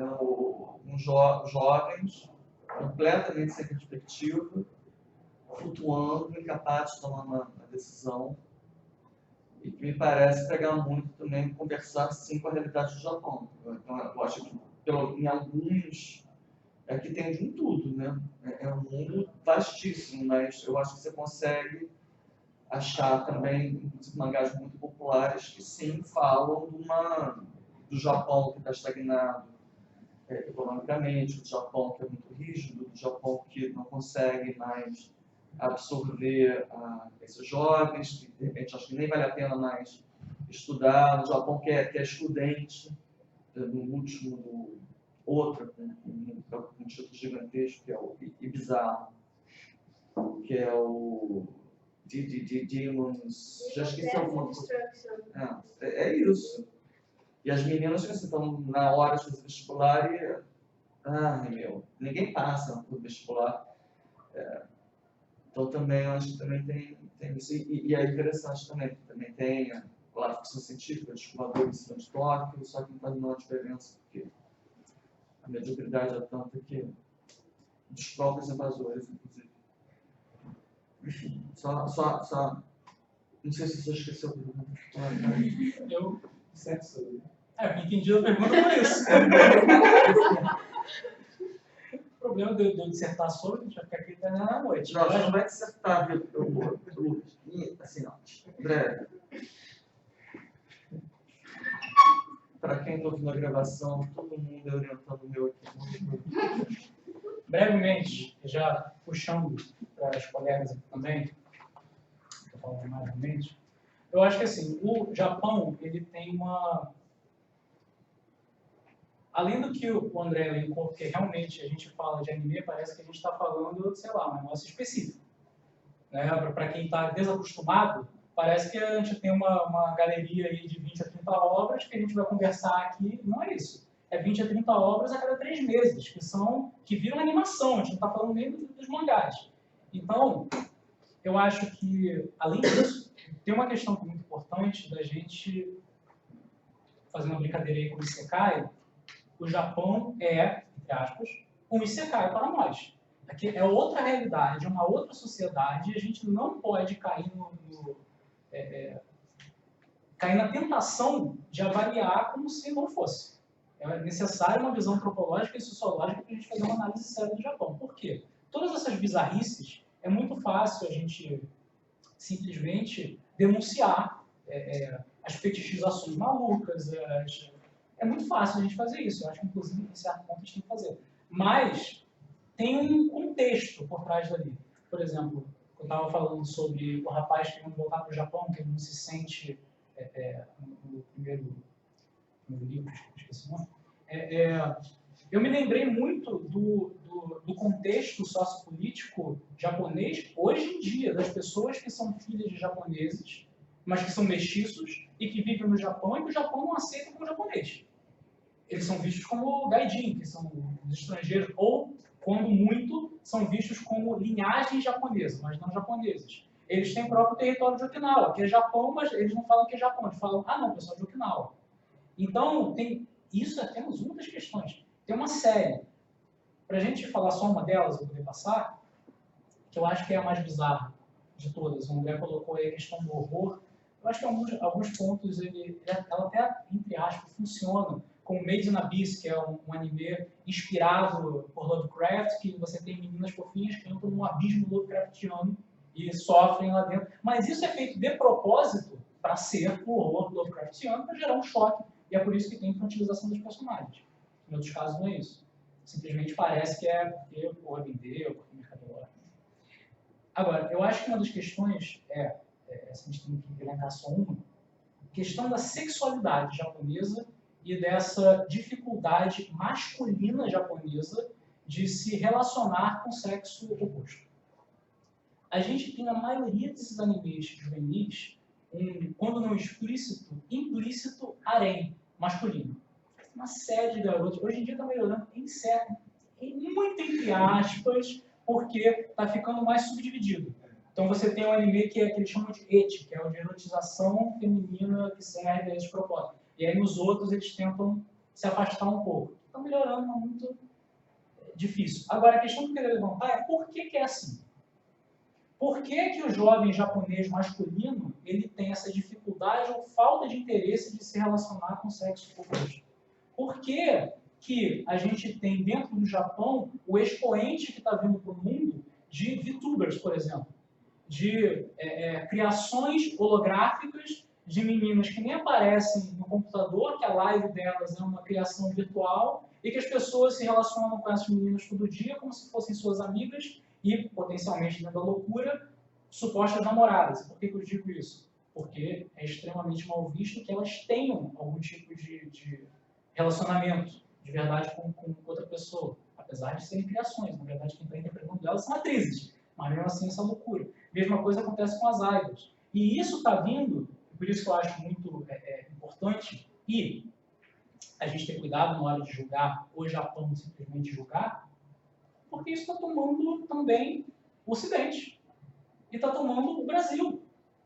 A quantidade de pessoas no Brasil, hoje em dia, a gente pode não conhecer, como faz parte do nosso convívio imediato, mas a quantidade de pessoas que engajam constantemente com VTubers e VTubers do Ocidente e com idol, gente, o fenômeno está chegando aqui de uma maneira assustadora. Então, assim, não é só uma questão japonesa. E eu acho, talvez interessante, mereceria até um estudo, porque pode ser uma questão da nossa época, que é lógico, capitaneado pelo Japão por uma questão histórica, mas que de alguma forma está se relacionando com a vivência do mundo ocidental também. Então, assim, até que ponto isso é apenas japonês? Com certeza lá é o que é mais crítico, mas de que maneira também isso é um diagnóstico dos nossos tempos, que a nossa juventude não está conseguindo mais se enxergar de maneira com perspectiva de futuro ou com perspectiva de que relacionamento vale a pena. Estamos vivendo na época... Eu ia falar que a gente vive na época do web namoro. Né? Gente, o que é isso? Então, tá? E passo aí, os colegas. E aí, gente? Eu tenho uma pergunta para fazer. Porque, assim, você falou que o fim do pai, né, ele está associado ao fim da cidade, né?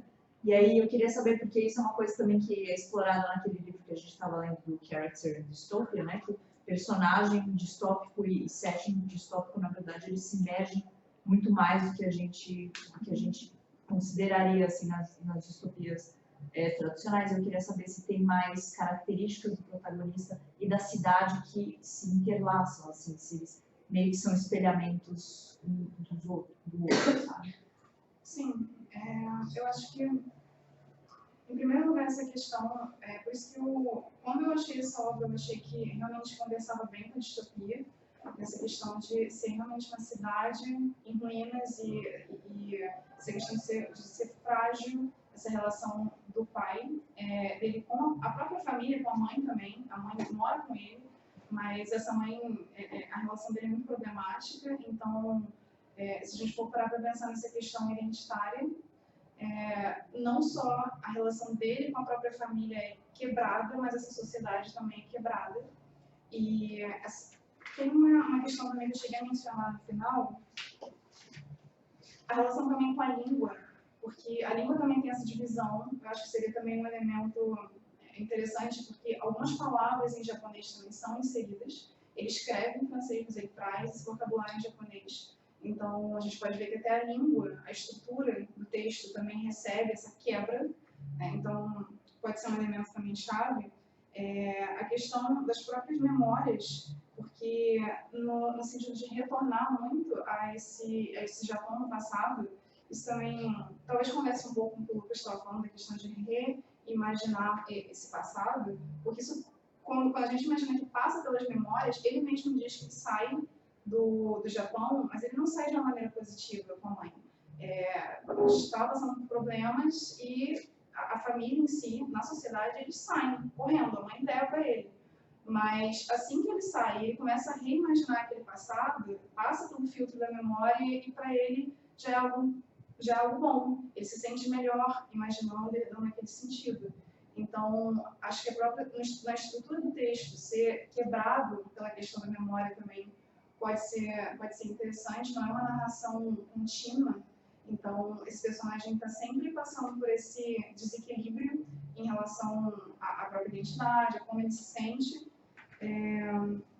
E o Oshima também, que representa... Oshima é o nome do livro, você perguntou. A questão de Oshima, essa cidade, ao mesmo tempo ser o passado dele, então ele volta para esse passado, então ele sai dessa cidade em ruínas para ir para esse passado que representaria o que ele não sabe o que ele vai encontrar lá. Mas quando ele chega, representa essa possibilidade de uma reconstrução. Da mesma forma que, para o personagem em si, uma reconstrução, talvez, porque vai ser impossível ser totalmente, porque ele nunca vai se sentir completamente japonês, como ele fala na obra, mas talvez seja uma possibilidade dele melhorar a vida dele, porque ele não se sentia bem já na França, com a família, com toda essa relação deixada para trás no Japão. Eu não sei se eu consegui responder, mas eu não sei se várias projeções assim, várias projeções. Isso. Enfim, acho que foi o que eu consegui lembrar aqui agora.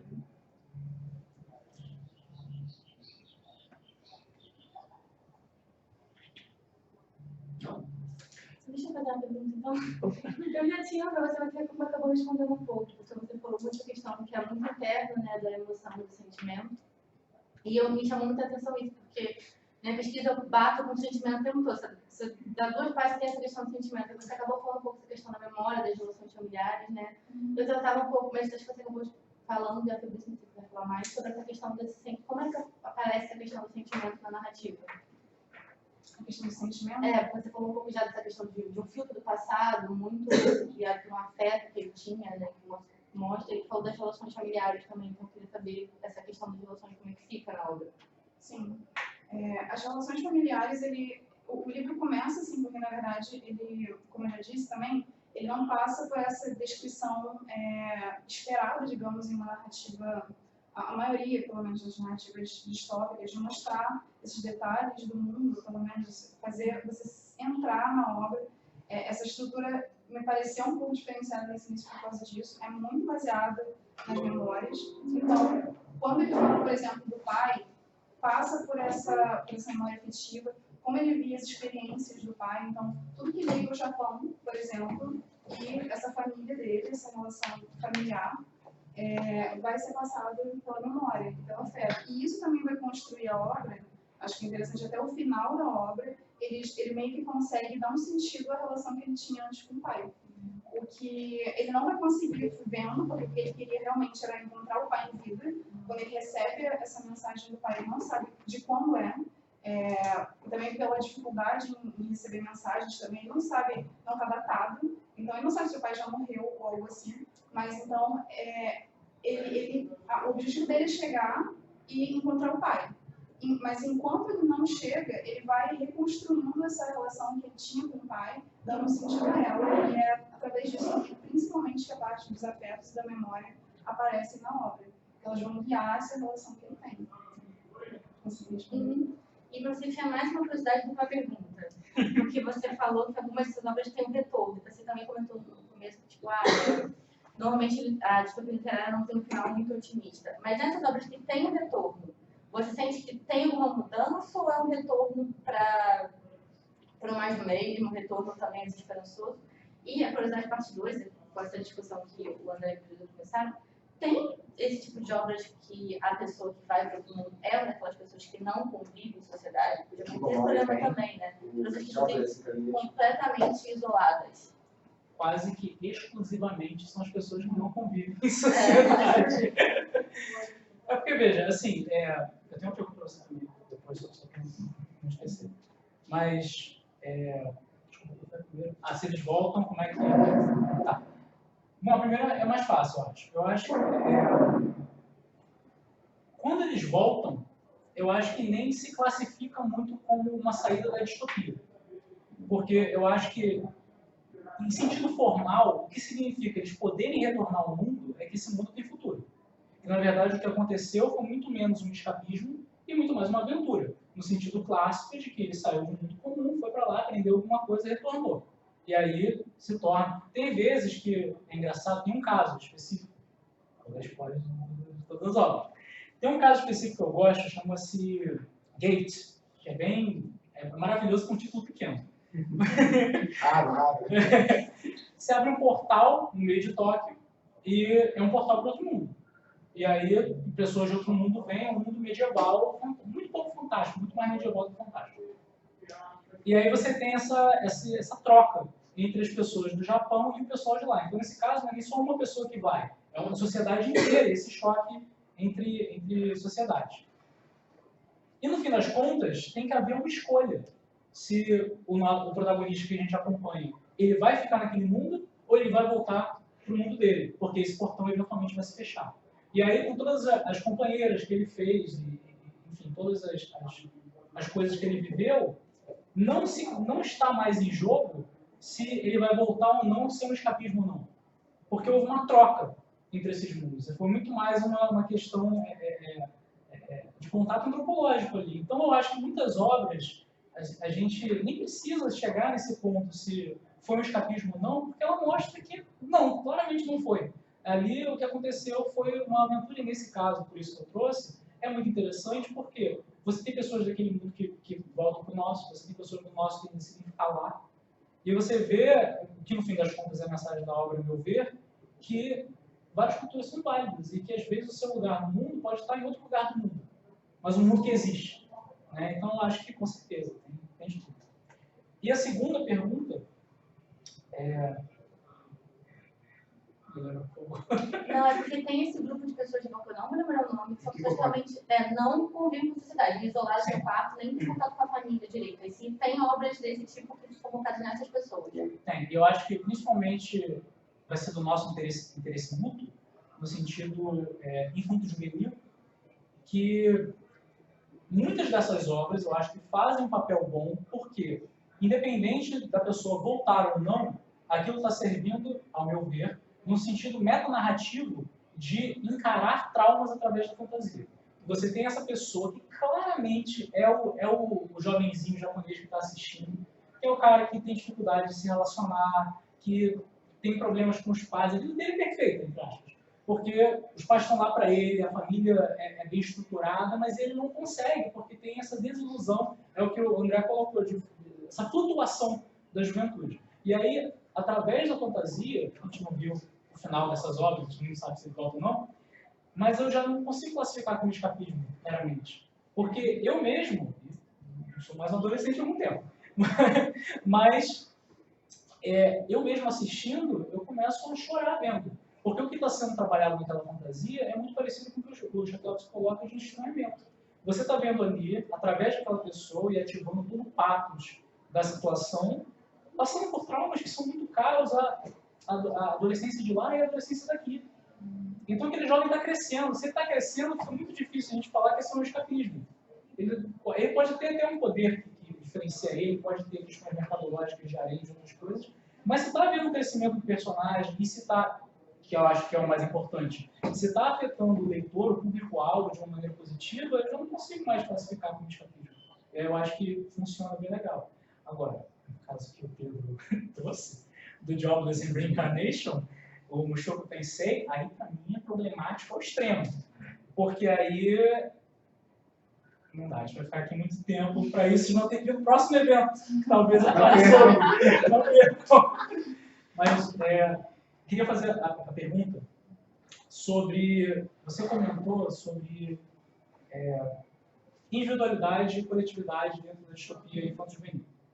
E uma das coisas que, de certa maneira, eu considero, em algum nível, seguir seus passos, foi orientando o André antes, e já tinha trabalhado algumas das obras que eu também acabei trabalhando.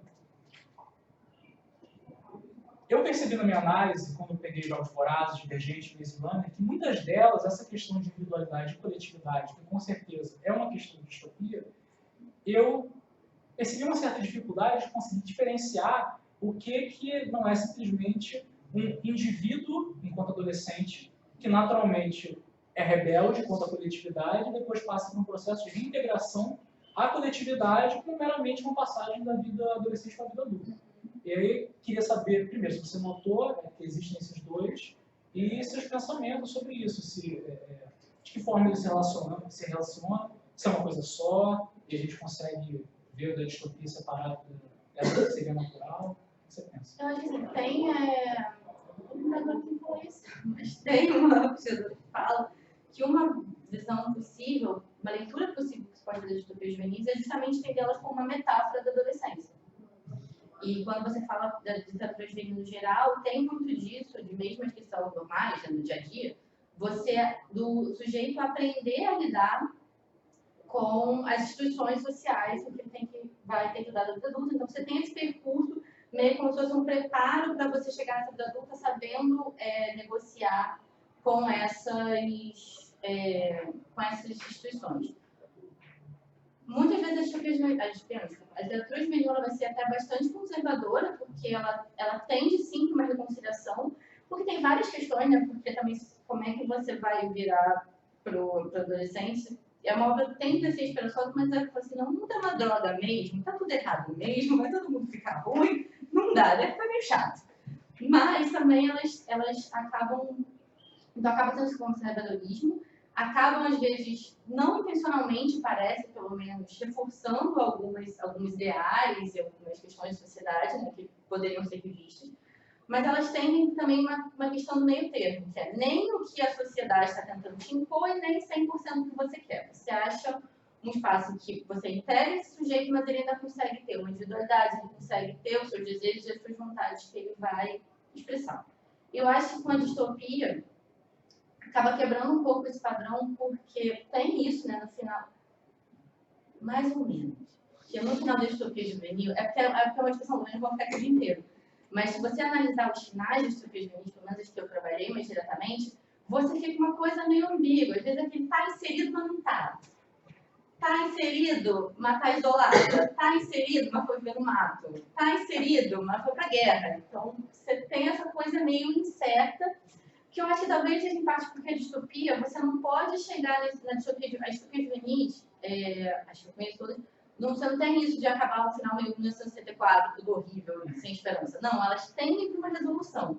Mesmo que você não solucione o problema daquela sociedade, você dá uns indícios de que vai acontecer, vamos resolver essa parada aqui. Então, eu acho que como tem acaba tendo essa necessidade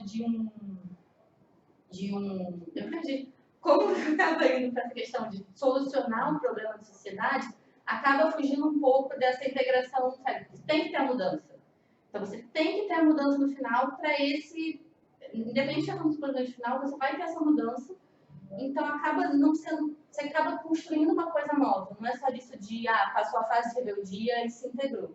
Ele realmente, de alguma forma, mesmo que você possa questionar o nível desse envolvimento, você tem esse personagem jovem que se envolve na mudança do mundo dele e a partir dessa participação dele que ele vai ter o espaço dele. Então, ele se reintegra, mas não é uma integração tipo, agora eu cresci, eu aceito que a sociedade é assim, porque teve realmente essa mudança social. Mas é meio ambíguo mesmo, não tem uma coisa muito fechada. Então, acho que com isso a gente já deu um horário para encerrar essa mesa. Convoco a todos os presentes para participar da mesa da tarde, hoje. E obrigado pela presença de vocês, pelo trabalho que vocês foram apresentados. Vamos almoçar.